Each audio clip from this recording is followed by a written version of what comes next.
gentlemen, I am delighted to introduce His Excellency Luigi Di Maio, the EU Special Representative for the Gulf States.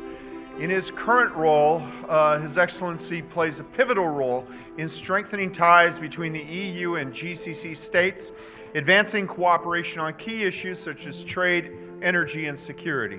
He has helped usher in a new era of strong EU-GCC relations, operationalizing the bloc's Gulf strategy as the first diplomat to hold his position on behalf of the EU. He also joins us via video from the first ever EU-GCC Summit, a landmark event that commemorates the deepening partnership between these two regional blocs. With a distinguished career in Italian politics, he has held several senior positions, including serving as Italy's Minister of Foreign Affairs and International Cooperation from 2019 to 2022. Known for his strategic vision and his commitment to multilateralism, Mr. Di Maio has been instrumental in shaping Italy's foreign policy and enhancing its role on the global stage. His leadership has been marked by a focus on fostering diplomatic dialogue, international partnerships, and international collaboration. Please join me in welcoming His Excellency Luigi Di Maio. Dear Dr. Dania Taffer, dear Ambassador Patrick Terros, dear colleagues and friends, let me first thank the Gulf International Forum for the kind invitation to this important and timely conference.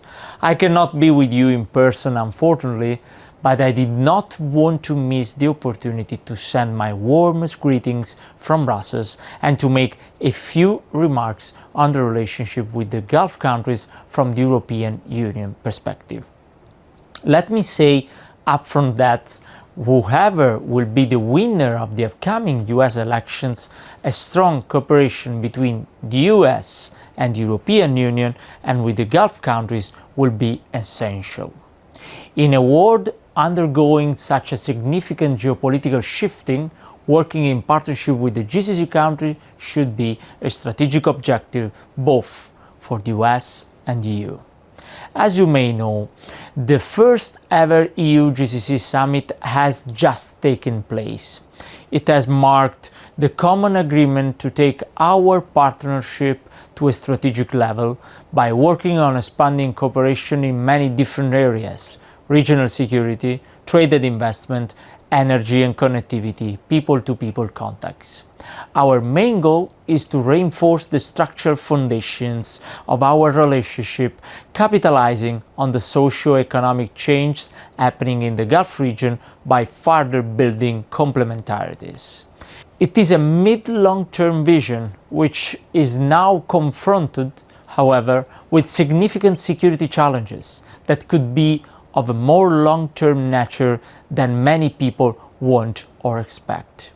In order to properly address these challenges, it is key to listen to the Gulf countries' views and positions and to join forces with them.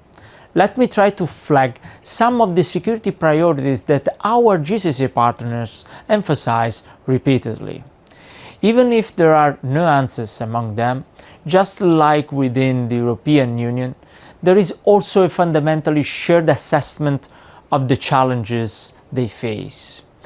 It is not by accident that the GCC released last March a document called Common Vision of the Regional Security, which for the first time brought in line the security perspectives of its member states.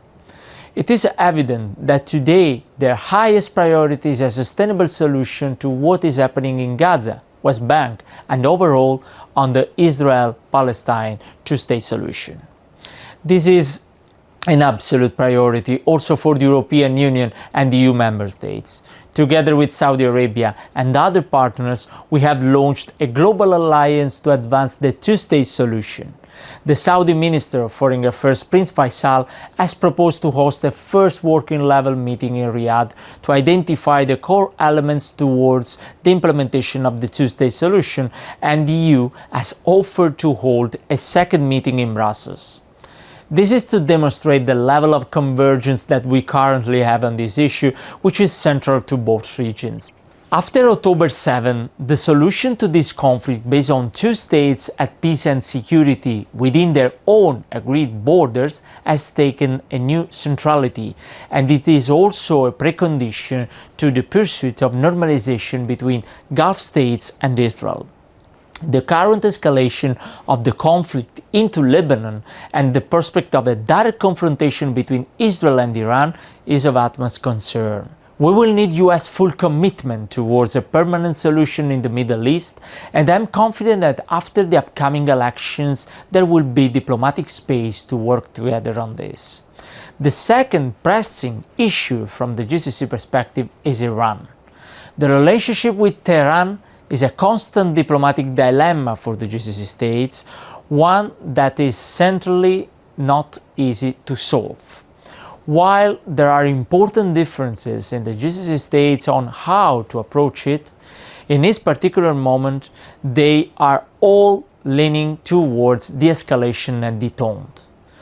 Long-term mistrust and fundamental divergences are still there and will not easily disappear. However, the deliberate choice of all Gulf leaderships is to be open to dialogue and engagement, as the most recent meeting in Doha in early October between the GCC and the Iran foreign ministers, the first ever of this kind.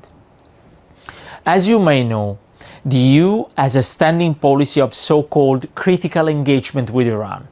However, we are also extremely concerned by the current escalation with Israel and by the defense collaboration with Russia in Ukraine, which is for us the main security challenge.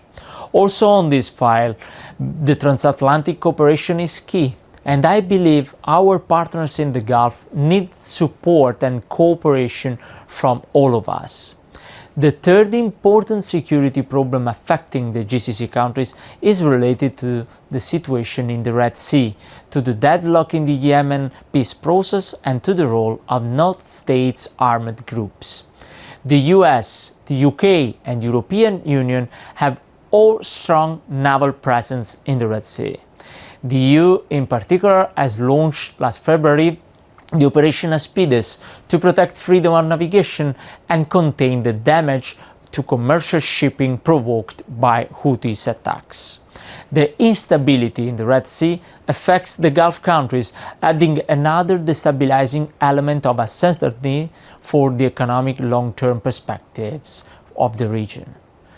These three major crises are interconnected in many ways. They are also linked together by the realization that strong engagement from the international community is needed to address them.